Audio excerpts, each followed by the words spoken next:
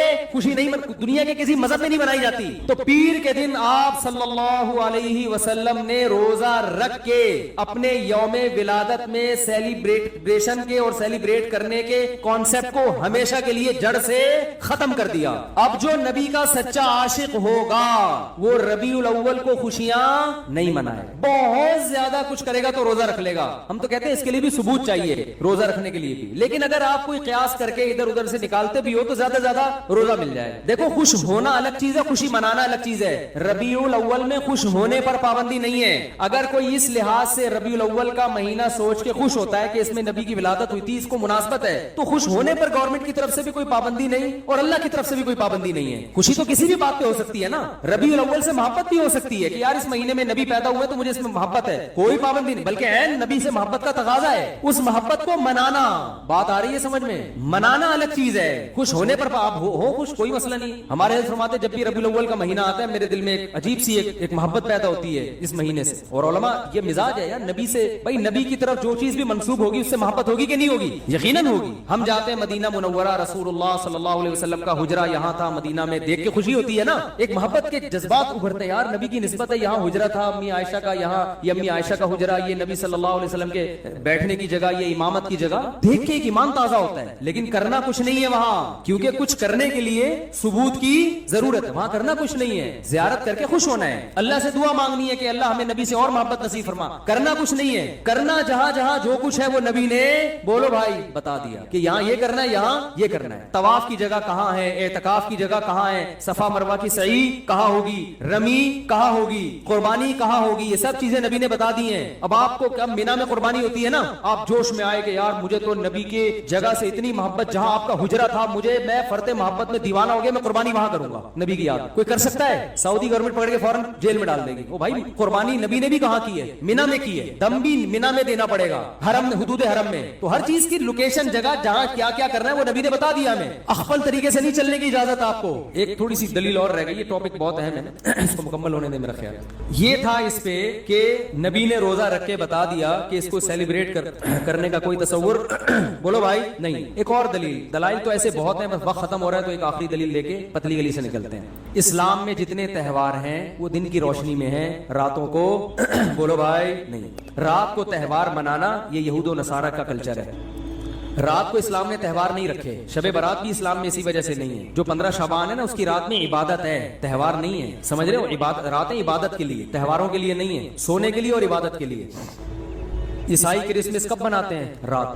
ہندو دن میں ہولی مناتے ہیں مگر ان کی جو رسومات کا بہت زیادہ حصہ رات کے وقت بھی ادا ہوتا ہے. رات کو اسلام نے تہوار اس لیے نہیں رکھے کہ رات میں انسان کی توجہ گناہوں کی طرف جانے کا خطرہ زیادہ ہو. اور شاعر اسلام دن کی روشنی میں ادا کیے جاتے ہیں, شاعر اسلام, کیونکہ وہ اسلام کی ایک معرفت کا ذریعہ ہے. تو اس زمانے میں تو لوگ راتوں کو سو جایا کرتے تھے نا, جبکہ ربیع الاول دن میں زیادہ منایا جاتا ہے یا رات میں؟ رات, کیونکہ چراغا کرنا ہے اور چراغا دن میں ہوتا ہی نہیں. تو اسلام میں جتنے تہوار ہیں کب ہیں؟ دن کی روشنی میں. تو پتہ چلا اسلام کے تہواروں میں چراغا ہے ہی نہیں, صحیح ہے نا, کیونکہ دن میں تو لائٹیں نظر نہیں آئیں گی. کہ اب مجبور ہیں رات کو ربیع الاول منانے پر، کیونکہ چراغاں کب ہوتا ہے؟ رات، اور رات کو اسلام میں تہوار، ارے بول لو نا، نہیں ہوتا۔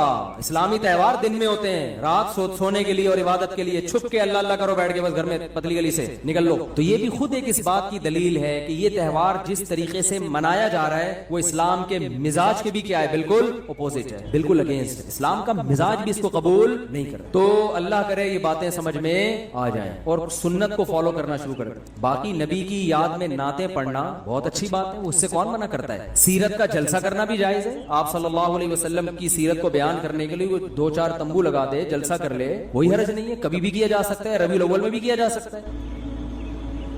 سیرت پر بیان کرنے میں بھی کوئی پابندی، بلکہ عین عبادت ہے سیرت پر بیان کرنا، کسی بھی مہینے میں ہو سکتی ہے، ربیع الاول میں بھی ہو سکتی ہے۔ بات یہ ہو رہی ہے کہ جو کچھ آج کل بدماشیاں ہو رہی ہیں، جو کچھ ہو رہی ہے، ایک شور شرابہ بھونپو لے کے لوگوں کے کا سکون برباد کر دینا، پھر جو جلسوں میں اتنی آوازوں کے ساتھ کان بج رہے ہوتے ہیں لوگوں کے، اور پھر جو روڈ بلاک کیے جاتے ہیں، بڑے بڑے جلوس نکالے جاتے ہیں، یہاں سے جلوس نکل کے یہاں ختم ہوگا، بھائی یہ تو آپ وہی کام کر رہے ہو جو شیعہ حضرات کرتے ہیں۔ شیعہ کا مسئلہ کہ ان کو کرنے دو بھائی، ان کے ہاں دلائل کچھ اور ہیں، وہ کسی اور چیز کو فوکس کرتے ہیں، ہمارے ہاں اصول کی کتابیں کچھ اور ہیں، تو آپ اپنی کتابوں پہ چلو نا، ان کی کتابوں پہ کیوں چل رہے ہو؟ مفتی رفیع عثمانی صاحب نے فرمایا تھا نا، اپنے مسلک کو چھوڑو نہیں، دوسرے کو چھیڑو، وہ جو کر رہے کرنے دو ان کو، وہ ان پہ سوٹ کرتا ہے۔ آپ اہل سنت والجماعت ہو، سنت کا مطلب حدیث، جماعت کا مطلب صحابہ، تو یا تو حدیث دکھاؤ یا صحابہ کا عمل دکھاؤ۔ اہل سنت والجماعت کا مطلب سنت، اور دیکھو قرآن کو تو سب مانتے ہیں نا، کچھ لوگ سنت کو نہیں مانتے اور کچھ سنت کو مانتے ہیں مگر صحابہ کو نہیں مانتے، تو اس لیے یہ لقب اہل حق کو دیا گیا، جو جنتی فرقہ ہوگا وہ اہل سنت والجماعت ہوگا، یعنی وہ حدیث کو بھی مانتا ہے اور صحابہ کی جماعت کو بھی مانتا ہے۔ تو یا تو بھائی کوئی صحیح حدیث دکھاؤ یا صحابہ کا عمل دکھاؤ یا فقہا سے دکھا دو جو قرآن و سنت ہی بیان کرتے ہیں۔ امام حنیفہ نے کہیں فرمایا، امام شافعی نے کہیں فرمایا، امام مالک نے کہیں فرمایا، امام احمد بن حنبل نے فرمایا، کسی نے بھی نہیں فرمایا۔ تو پھر جن لوگوں کی طرف آپ نسبت کرو انہوں نے فرمایا، انہوں نے بھی فرمایا نہیں ہوتا، کو کون سا کوئی بیٹھ کے جا کے کتاب دیکھ رہا ہوتا ہے کہ وہ ایک چھوٹا سا چٹکلا سنا دوں بس جلدی سے بات ختم۔ وہ ایک صاحب تبلیغ میں گئے، سچا واقعہ بتا رہے ہیں کہ میں ایک آدمی کو دیکھا بیان کر رہا ہے، بیان کے دوران کہہ رہے ہیں فرمایا کہ جو آدمی نماز نہیں پڑھتا ایسے جیسے زنا کرتا ہے، فرمایا کہ جو آدمی نماز نہیں پڑھتا ایسے جیسے سود کھاتا ہے، فرمایا کہ جو آدمی نماز نہیں پڑھتا ایسے ہے جیسے چوری کرتا ہے۔ اب یہ صاحب کہہ رہے ہیں یار یہ حدیثیں تو میں نے کبھی زندگی میں سنی نہیں، فرمایا یہ بھی فرمایا نبی نے کیا کیا، یہ تو پہلی دفعہ سن رہا ہوں، اور کسی عالم سے نہیں عامی آدمی سے، کہہ رہے میں نے اس کو پڑھ لیا۔ میں نے کہا یار یہ کس نے فرمایا؟ کہہ رہے ہم نے فرمایا۔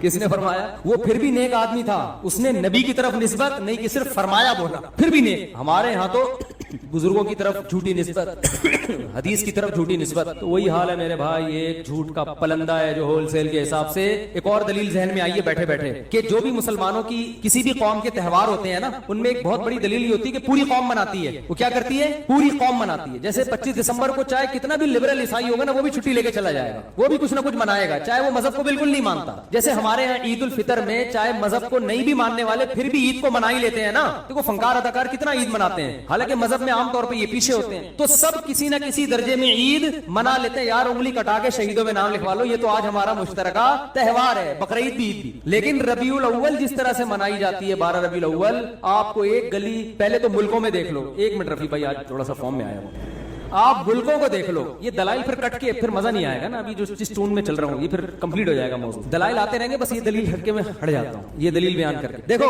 پہلے تو ملکوں کو دیکھ لو، سعودی عرب میں جہاں سے اسلام شروع ہوا وہاں نہیں منائی جاتی، پورے ملک میں پتہ ہی نہیں کسی کو۔ دبئی میں بھی اب صرف چھٹی کی گئی ہے، ورنہ 1400 سال سے کوئی چھٹی وٹی نہیں ہوتی تھی، اب جا کے گورنمنٹ نے سنا ہے کوئی 12 کو چھٹی کا قانون پاس، تو ظاہر ہے جو 1400 سال سے چلا رہا تھا وہ صحیح تھا نا، اب تھوڑی صحیح ہوگا۔ ایک آدمی نے مجھے کہا سوڈان میں بھی 3 طلاقوں کو ایک کہنے کا قانون پاس ہو گیا ہے، میں نے کہا سوڈان میں اسلام صدیوں پہلے آیا تھا، ایک 1200 سال پہلے، 1200 سال سے تو 3 تھیں، اب جا کے کیا ہو رہی ہیں ایک، یا تو وہ صحیح تھا یا یہ صحیح ہے، تو اب تو ہو رہے چینجنگ، جو صدیوں سے آ رہی ہے وہ اصل ہے نا اسلام۔ تو آپ دیکھ لو کہ بڑے بڑے اسلامی کنٹری، میں ملیشیا میں 12 ربیع الاول کو رہا ہوں، کوئی ایک جھنڈا بھی مجھے نظر نہیں آیا، کہیں بھی نہیں، نہ کوئی چھٹی کچھ بھی نہیں ملیشیا میں، اب شاید کر دی ہو تو ایک الگ بات ہے۔ اور بھی دنیا کے بہت سے ملکوں میں ہمارا جانا ہوا 12 ربیع الاول کو پتہ ہی، اسلامی کنٹریز، ترکی میں نہیں پتہ چلتا۔ اچھا پھر جن ملکوں میں ہو رہا ہے وہ زیادہ تر یہ ہیں پاکستان، بنگلہ دیش اور اور انڈیا، ان میں بھرپور طریقے سے 12 ربیع الاول منائی جاتی ہے. تو ان میں بھی ہر جگہ نہیں ہے. KPK میں نہیں زیادہ تر پتا چلتا. پشاور میں 12 ربیع الاول کا زیادہ پتا نہیں چلے گا، کیونکہ 1200 سال پہلے جو اسلام آیا اس میں 12 ربیع الاول نہیں تھی، تو وہ نہیں مناتے اب تک. کہیں کہیں چیدہ وہ ایک آدھ نظر آ جائے گا کہ جھنڈا لگا ہوا ہے، نہیں منائی جاتی. پھر بہت سے شہروں میں پتہ ہی نہیں چلتا. کوئٹہ میں نہیں ہے، بہت کم ہے، نہ ہونے کے برابر. یہ ہے کراچی میں، بلکہ سب سے زیادہ لاہور میں، کراچی میں. پھر جن شہروں میں ہے ان میں بھی پورے شہر میں نہیں ہے. کھارا در میں بھرپور طریقے سے ڈیفنس میں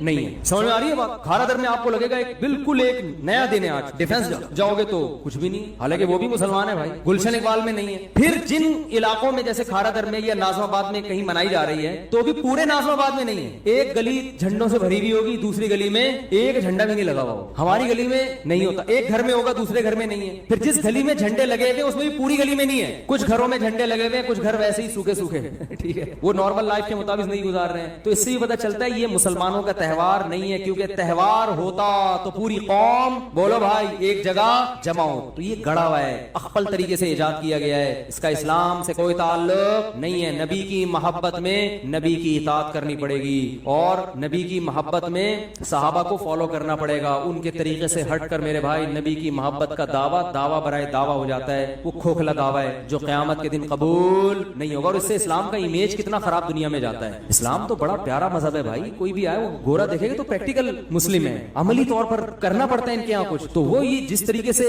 یہ سب کچھ ہو رہا ہے، یہ چیزیں غیر مسلموں کو اٹریکٹ نہیں کریں گی آپ کی طرف. اللہ تعالیٰ ہمیں سمجھنے کی عمل کی توفیق عطا فرمائے. وما علینا الا البلاغ.